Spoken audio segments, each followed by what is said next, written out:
આમોદ તાલુકાના આછોદ ગામે જળ સંચય યોજનામાં ગોટાળો થયો હોવાનો ગ્રામજનોએ આક્ષેપ કરીને આ મામલે તપાસ થાય તેવી માંગ કરી છે।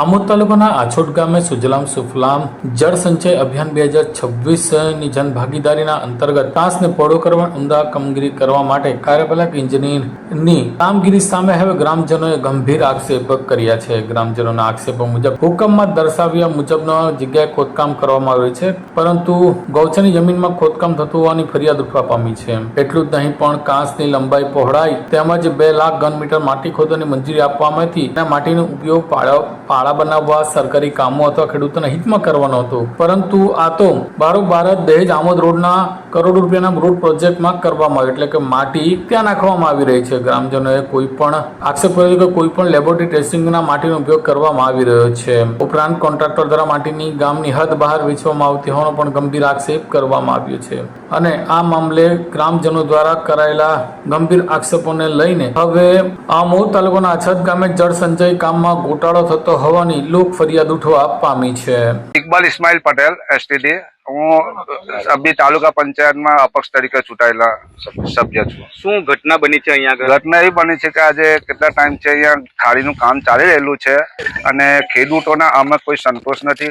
આ લોકો કોઈ માપણી આપતા નથી, માપણી પ્રમાણે કામ થતું નથી અને એમને ફાવે ત્યાં ખોદી કરે છે। અમે કોઈ એને ભ્રષ્ટાચારનો આક્ષેપ નથી કરતા, પણ ખેડૂતો માટે કામ થવું જોઈએ। ખેડૂતો કહે કે ભાઈ આ લાઈન કમ્પ્લીટ છે, ગૌચર માટે જે ઢોરોને પાણી પીવા માટે પાણી મળવું જોઈએ, એ અમારી માંગ છે। તો પ્લીઝ આ સરપંચને કલાકથી કોલ કરું, સરપંચ અહીંયા આવતા નથી।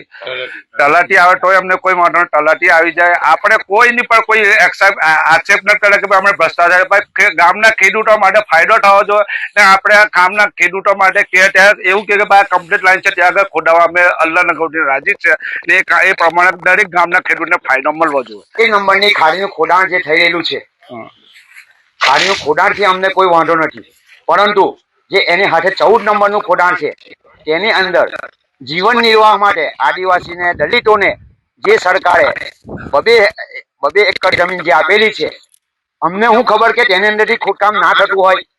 અમારી માંગ એક છે કે ગામ રૂબરૂ તમે માપણી સીટ કરો, સરકારમાંથી બોલાવો, જીરાદાર વાળાને બોલાવો, માપણી સીટ જઈ તકીને ના થાય તઈ તકીને અમે ખોદકામ કરવા દઈએ નહીં તમને। અમારી માંગ એક જ છે। કેટલી બાજુથી ખોદકામ થાય છે? લગભગ મારા અંદાજથી તો 3 કિલોમીટર લગીનું આડેધડ ખોદકામ કરેલું છે। તે છતાં વારંવાર તલાટીને ફોન કરવાનો, સરપંચને ફોન કરવાનો, એ ફોન પર ખાલી મેસેજ આપી દે છે કે ભાઈ કામ બંધ થઈ જશે, તમે ફિકર ના કરો। તો અમારે ખેડૂતોને તડકે બેસી રહેવાનું, અહીંયા અમારે વાત જોવાની એ લોકોની। અમને આની અંદર થોડોક શક લાગે છે કે આ મોટા પાયે કૌભાંડ થઈ રહ્યું છે, એ ખુલ્લું પડવું જોઈએ। જો એ કદાચ દૂધ ને પાણીનું પાણી થતું હોય તો અમને કોઈ વાંધો નથી। અનેક રોડ રસ્તાઓ પર નુકસાન થયું છે, દીપ તૂટી ગયેલો છે, રસ્તા ખરાબ થઈ ગયા છે, કે જે અમારી લગભગ 1200 એકર જમીન કે જે કાયમ અમારા જવામાં આવવા માટે રસ્તો છે, એ દીપ તૂટી જવાથી આ લોકોએ ખોદકામ અહીંયા ચાલુ કરી દીધેલું છે। મેન પ્રોબ્લેમ એ છે તો કાલે રેલ ચડશે, કાલે રસ્તા નહીં બને તો અમે જઈશું કઈ નહીં ને વારંવાર કોન્ટ્રાક્ટર જે છે વારંવાર પોલીસની ધમકી આપે છે, પોલીસની ગાડીઓ આગળ મોકલે છે ને અમને ખેડૂતોને દબાવવાની કોશિશ કરે છે। આ યોગ્ય નથી। આ ખોદકામ કઈ યોજના હેઠળ ચાલે છે? સુજલામ સુફલામ યોજના હેઠળ। હવે એ લોકોના નકશા પર ઢાઢર નદી છે, પણ અમારી પાસે એ સરકાર નકશો ખોલે તો રૂપા ને વેલમ ખાડી 2 બોલે છે। ભલે એ ગમે તેટલી બોલતી હોય, એ માપણી કરીને ખોડે તો અમને કોઈ વાંધો નથી, પણ જે પહોળાઈ એની થવી જોઈએ, જે એની ઊંડાઈ થવી જોઈએ, એ કોઈ યોગ્ય નથી। આડેધડ માટી ખોદે છે, આડેધડ આ ઢોળ પડશે, તમે જોઈ લો, કેમેરો મારીને તમે જોઈ લો કે કેવી માટી નાખે છે ને કેવું જણે નીકળે પાણી ખોડીને બીજી જગ્યાએ જતા રહે છે। આ કઈ યોગ્ય થોડું છે? આ માટી ખોદાણ કરીને ક્યાં નાખે છે?